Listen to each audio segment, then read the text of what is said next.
What's up guys, welcome to Smart Tutorial Sub and we're back for another video, and for today's tutorial ay tuturuan ko kayo kung paano magpalit ng Facebook password this 2024.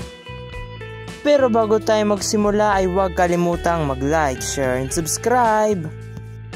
Una po muna of course ay buksan ang Facebook Lite app.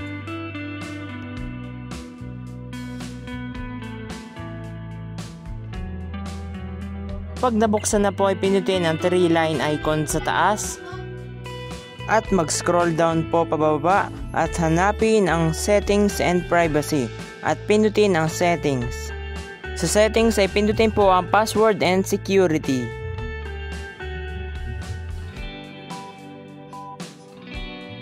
It takes longer to load. Yan, tapos pinutin po ang change password. Siguraduhin po natin na secure at hindi mahula ng iba ang password para maiwasan na ma-hack ang iyong Facebook account.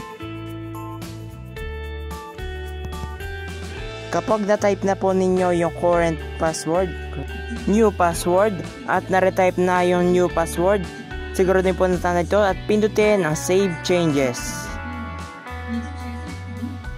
Medyo matagal din lang po siya mag-load. Tapos pinutin po kung ano yung gusto mong, kung tatanggal, malalag out ba sa ibang device o nakastay na i-login. Tapindot ko po yung stay login.